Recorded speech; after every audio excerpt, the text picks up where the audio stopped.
Mirko Šmital, poput mnogih Hrvata, otišao trbuhom za kruhom u inozemstvo. Radio je u dalekom Libanonu, no kući se vratio u Bljesu. Ali ovo nije tužna priča samo o smrti u tuđini. Ovo je priča iz zone sumraka. Mirkovo tijelo u domovinu je stiglo bez vitalnih organa. I danas, 10 mjeseci kasnije, ožalošćena obitelj ne zna kako je nesretnik umro. Zašto? Kako pokretni poslodavci ne bi morali platiti odštetu.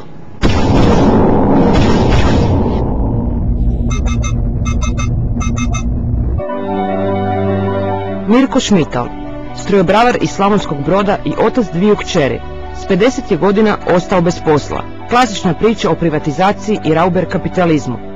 Kako bi prehranio obitelj, po nekoliko je mjeseci godišnje radio na bauštelama u Njemačkoj. Nije se nikad žalio, nikad nije htio reći ni je mu teško ili nije.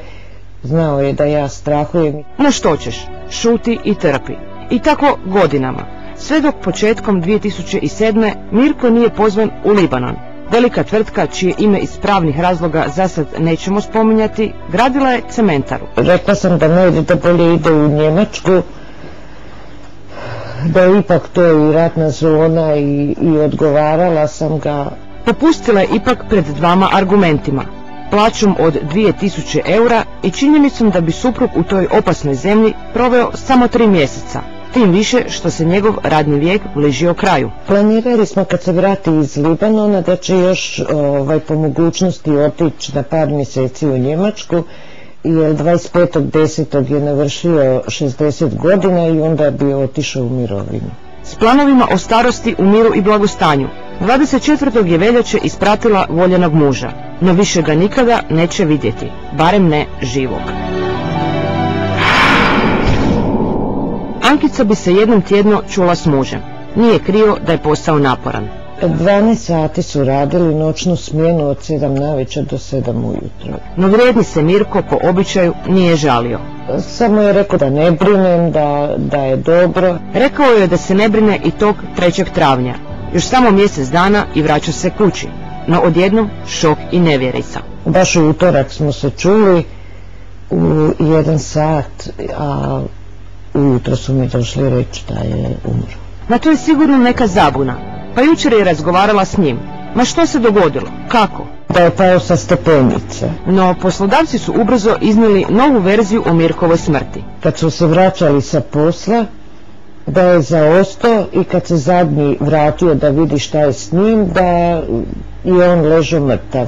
Ankica je zdvajala. Ako već mora prihvatiti činjenicu da je muža više nema, onda makar ima pravo znati kako je skončao. Odmah sam mislila da je neka mučka.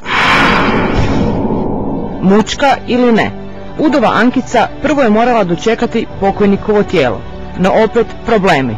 Prošlo je preko mjesec dana iz razloga što nisu mogli naći smještaj u avion. Opet problemi i opet dileme o ulozi Mirkovih poslodavaca. Da su 3 puta pokušavali da se uđe u avion, pa nisu mogli, što mi je stvarno neobično, jer vi ako imate uredne papire kao takve, normalno da se može izvršiti tijelo pokojnika da dođe u Hrvatsku. Novi se misterij nadvio nad Mirkovu smrt. Zašto je trebalo toliko vremena ako su promptno ishodovani svi potrebni papiri za prijevoz tijela? Čudno, baš čudno. To ukazuje na sumnju određenih malverzacija da bi se protekom vremena ne bi saznala neke okolnosti do koje bi se u realnom vremenu i prostoru mogu saznati. A mogle su se saznati stvarne okolnosti Mirkove smrti. Je li to pao sa stepenica ili se iz misterioznih razloga srušio na povratku s gradilišta? Kako je glasila druga poslodavčeva verzija. Ankica je još čvršće vjerovala da je riječ o nekoj mučki. 4. svibnja Ankica je napokon dočekala tijelo voljenog muža. O uzroku njegove smrti dobila je dokumente na nepoznatom jeziku i pismu. Valjda su mislili da ih nitko neće dešifrirati, no udovica nije odustajala. Dala ih je prevesti. Sumnje o mučki samo su se pojačale. Jedan te isti libanonski doktor potpisao je 2 posve različita nalaza.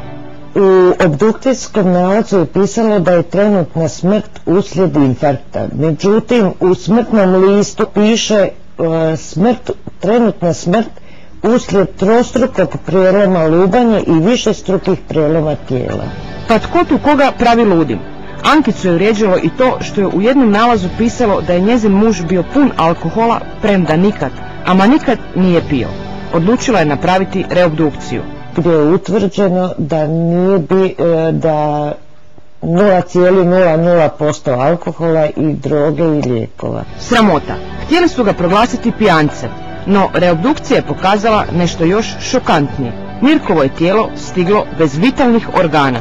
Da nedostaje srce, mozak i želudac. Zar još i to, Bože dragi, zajecala je Ankica. Rodila su se nova pitanja. Odgovori su bolni. Pošto ti organi nedostaju, ne može se utvrditi da li je bio infarkt ili nije. Po mom mišljenju je neko htio zataškat da se ne može otkriti pravi uzrok smrti. Kad se vrši obdukcija tijela, organi se kao takvi se vraćaju, napravi se fotodokumentacija, fotoelaborat iz kojih se može nesumnjivo utvrditi način na koji je došlo do smrti. U ovom slučaju nemamo. Teatar apsurda. Čovjek je kakti umro od infarkta dok se šetao na povratku s posla, a ima trostruki prijelom lubanje i slomljenu kičmu. Ma dajte molim vas. Očito se htjelo zataškati da je Mirko doživio nezgodu na radu. A zašto? Odgovor se nameće sam od sebe. Radilište nije osigurano, nisu bili dovoljno opremljeni, zaštićeni, ni vezani, ni ništa od zaštite nisu imali. Poslodavac se jednostavno pobojao da pokojnikova obitelj neće zatražiti odštetu zbog nesreće na radu, pa je zamuljao sve tragove. No udovicu odšteta uopće ne zanima. Uopće nisam ni pomišljala na novce, nego jedino da utvrde kako je umro i da odgovara onaj koji je kriv za to. Boli je i što šute Mirkovi kolege. Kad su se radnici vratili, to mi je žao što niko nije došao da kaže kako i šta se dogodilo. Svi su na takvom radnom mjestu da ne znaju, ne želim nikom zlo, ali nikad ne znaju gdje će oni trebati nečiju pomoć i šta se može njima dogoditi. Dok gleda prokleti libanonski novac koji joj je dopremljen uz Mirkove osobne stvari, Ankicu razdire samo jedno pitanje. Kako je Mirko umro? I tako iz dana u dan. Najgore navečer kad legnem. Zamišljam kako se to dogodilo. Da li je već ako je morao umrijeti. Ja bi bolje voljela da je bio infarkt jer bi znala da je to trenutno, nego da je pao pa da se možda mučio. I to mi je stalno pred očima. Ovu smo reportažu snimili još prije 4 mjeseca. Nadali smo se da će šefovima firme za koju je radio Mirko proraditi savjest, da će se ispričati udovoj Ankici, priznati istinu i kazniti krivca za nesreću na libanonskom gradilištu. Ništa od toga. Naša je sugovornica zvala u pomoć i inspekciju rada. Nemoćni smo, kažu. Sve se dogodilo u drugoj državi. Ogorčena zbog zida šutnje i bešćutnosti o koji se stalno sudara. Udovica je nedavno odlučila učiniti ono na što ispočetka nije niti pomišljala. Tužila je Mirkovu tvrtku. I neka je. Voljeli bismo da što masnije plate svoju nečovječnost.